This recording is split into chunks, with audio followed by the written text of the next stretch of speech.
Bonjour à tous et bienvenue dans l'horoscope de la semaine du 20. C'est une semaine qui va être marquée par deux passages, le Soleil en Sagittaire, Mars en Sagittaire. Donc on va avoir un changement de fond au niveau des énergies qui ont été très lourdes, avec le Casini Mars en Soleil, Mars dans le Soleil en Scorpion, des énergies très guerrières, des énergies qui sont globalement difficiles. Bon, avec l'arrivée dans le Sagittaire, il y a l'intervention de Jupiter qui va venir apaiser les choses. Par contre, ce qui va être intéressant de regarder dans le temps qui vient, dans ce temps du Sagittaire, c'est un petit peu le placement de Pluton. Pluton, normalement, c'est la planète du Scorpion. Elle a domicile en Scorpion, mais il y a des anciens astrologues qui attribuaient le domicile de Pluton en Sagittaire. Alors, quand j'ai ce genre d'informations, au lieu de dire ah non, pas du tout, ils ont tort, c'est de regarder un peu ce qui se passe et de voir ce que ça va venir nous raconter. Ou je confirme et je me dis peut-être il y a quelque chose à gratter, ce qui ne veut pas dire que j'annule l'idée que Pluton est domicilié en Scorpion, c'est pas ça, mais ça vient m'apporter un autre éclairage. Et c'est comme ça que je fonctionne. C'est-à-dire, c'est un petit peu comme ça aussi que je vous invite à fonctionner. Ne prenez pas une information, surtout s'il y a eu des accords dans les temps anciens sur le domicile d'une planète. Regardez ce qui se passe, regardez ce que ça vient nous raconter. Et il y a toujours la place de l'interrogation pour avancer et pour mieux comprendre l'astrologie. C'est vrai que l'astrologie, c'est quand même quelque chose qui est complexe. C'est pas évident. Ça demande d'intégrer énormément de connaissances, de faire une synthèse. Mais parfois, en revenir aux sources et à des questionnements plus anciens nous permet de mieux comprendre le ciel en présence. Donc, ces énergies, au départ, elles sont jupitériennes. Elles vont être un petit peu plus faciles, tout au moins dans un premier temps, comme si on a un petit peu un souffle d'air pur, mais c'est aussi un signe très feu. Donc, nous avons une guerre, on a deux guerres là, Russie-Ukraine, Israël-Gaza. Là, c'est dramatique ce qui se passe. Si on regarde les informations, si on a les événements, c'est absolument abominable ce qui se passe. C'est très dur, c'est très douloureux, c'est difficile. Et bien cette semaine-là, avec le passage Soleil-Mars dans un signe de feu, ça ne va pas se calmer. Voilà. Au niveau personnel, on va essayer d'être un petit peu plus optimiste parce que sinon, les ciels en présence même de la pleine lune sont quand même un petit peu tendus. J'ai la lune, donc qui est en Verseau. Elle est carrée au soleil. Donc ça va être une semaine où j'ai deux énergies qui changent, le 22 le soleil, le 24 Mars.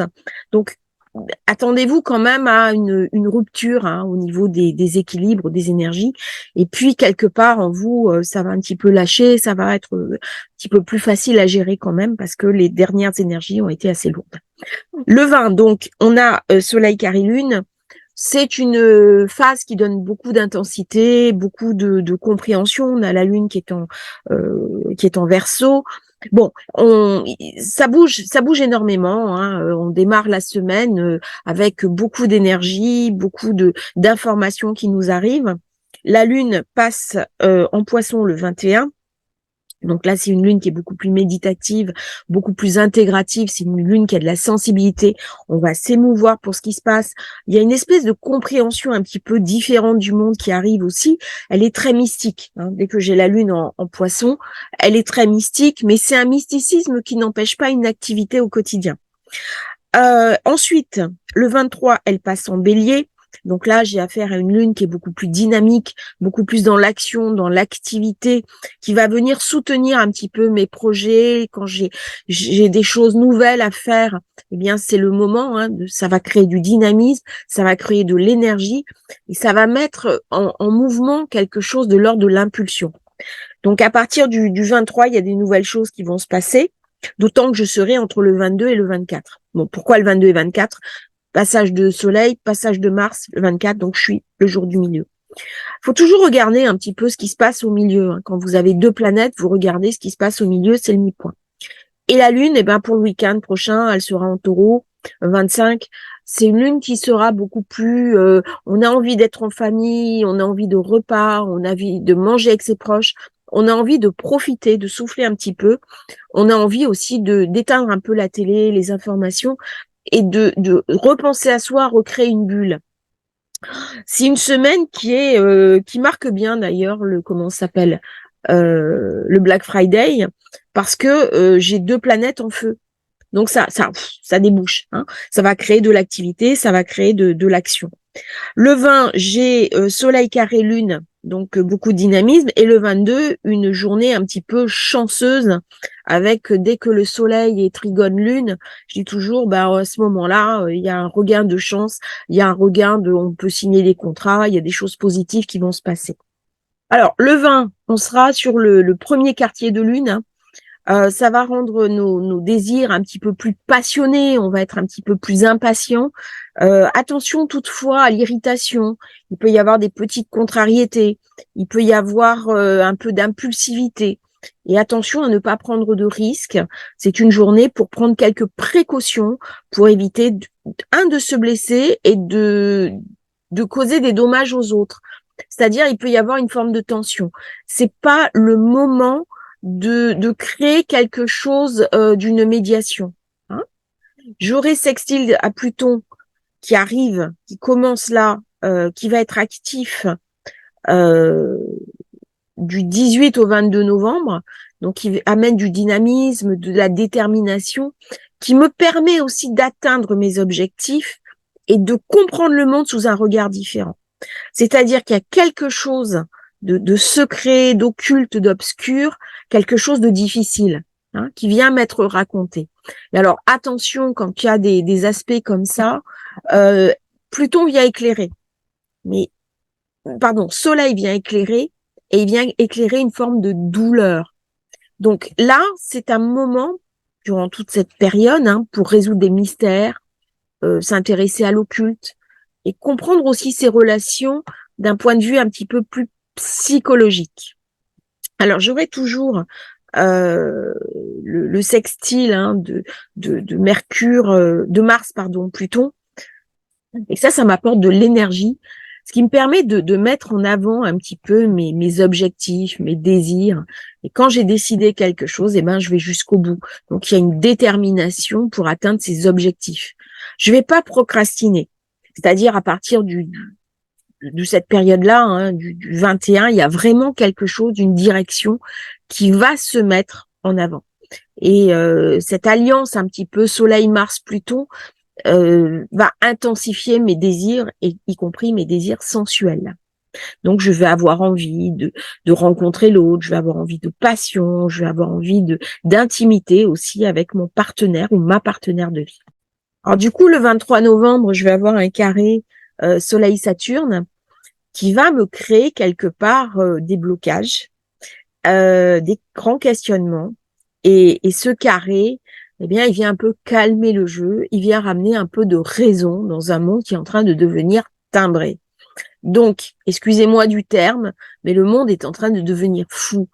Et quelque part, ce carré Saturne, on est quasiment au plan global, il vient me raconter de remettre de la raison. C'est-à-dire, c'est difficile. Il y a un groupe qui ne veut rien entendre. Personne ne veut calmer le jeu, alors que là, on me dit, il va falloir reprendre le contrôle de la raison. On ne peut pas être uniquement dans l'émotionnel. Le Scorpion est un signe d'eau trop émotionnel. Et si je rajoute trop d'émotions avec beaucoup de feu, vous voyez la catastrophe que ça peut induire. Donc ce carré, au lieu d'être quelque chose de négatif, il vient au contraire poser les choses.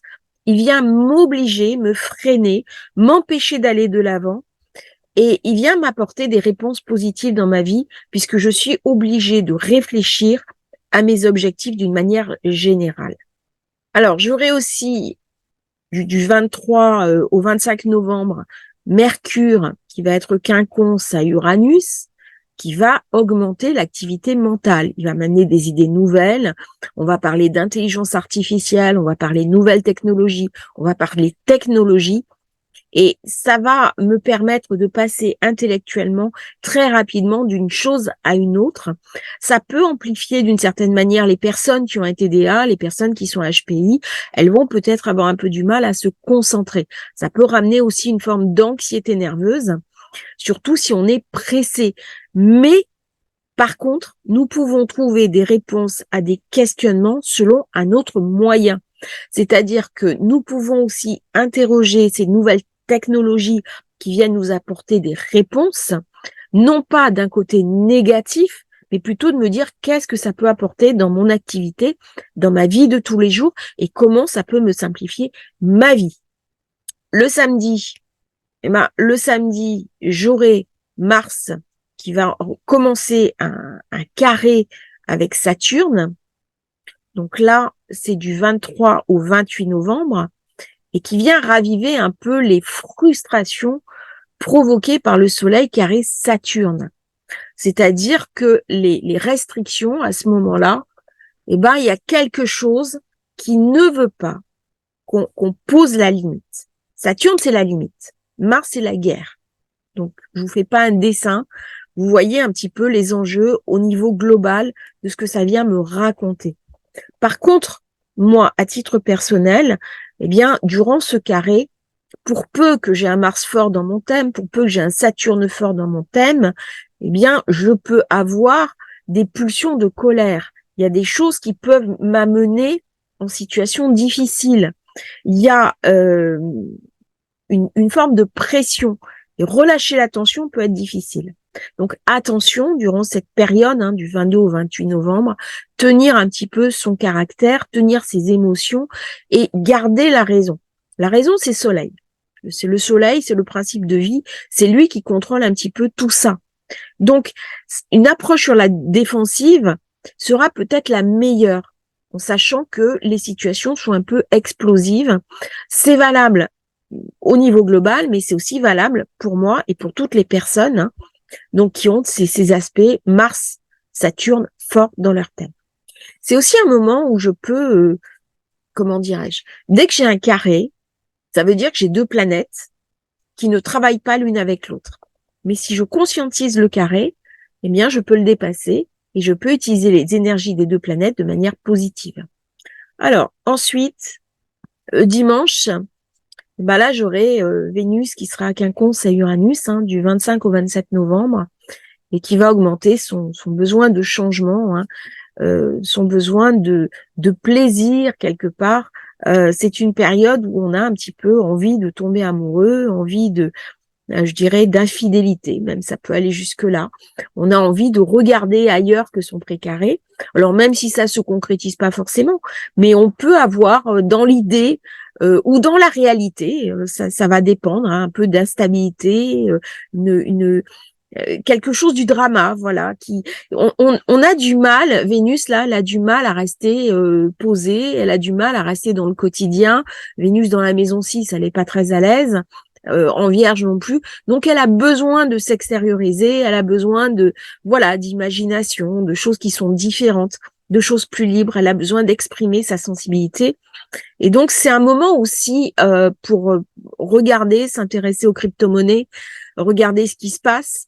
Je vais pas faire une prédiction sur Bitcoin ou sur les cryptos, mais Uranus parle beaucoup des crypto-monnaies et Vénus parle de l'argent. Donc, il y a une ouverture d'esprit qui nous est demandée, de nous occuper d'une finance un peu plus digitalisée, un peu plus uranisée. Et c'est un bon moment pour travailler aussi de manière créative. Parce qu'Uranus amène beaucoup de créativité, beaucoup d'imagination. Alors, c'est pas la même imagination que Neptune. Neptune est plus dans une imagination de l'ordre, je vais recréer le monde. Uranus, c'est au sens des projets, c'est-à-dire il dirige la maison 11, la maison des projets, et donc j'ai capacité à repenser le plan, j'ai capacité à élaborer mentalement, parce qu'on est dans le cognitif avec Uranus, alors que Neptune, on est plutôt dans l'affectif. Je reformule. On est sur un affectif global. C'est-à-dire, c'est l'octave supérieure de Vénus. Bon, vous faites le lien, Neptune. Uranus, c'est l'octave supérieure de Mercure. Donc, ma créativité, elle passe par quelque chose d'applicable directement dans la réalité. Hein. Alors que quand je suis dans la créativité neptunienne, on est plutôt dans quelque chose de l'ordre de la globalité, de la spiritualité, et pas forcément de l'incarné. Dès que j'ai affaire à Uranus, on descend dans l'en-bas. Voilà, bah écoutez, ça va être une semaine un petit peu qui va nous amener donc avec la lune qui rentre en Gémeaux, hein, vers la pleine lune, et cette pleine lune qui va se dérouler, comme vous l'avez vu dans la vidéo précédente, en Gémeaux. Je vous remercie, je vous souhaite une excellente semaine. N'hésitez pas à liker, à vous abonner à la chaîne. Si vous avez envie de commander votre thème natal, votre révolution solaire, une relocation, eh ben vous avez le lien en dessous dans la description. Et puis à bientôt sur Astrologie Facile et merci de votre fidélité.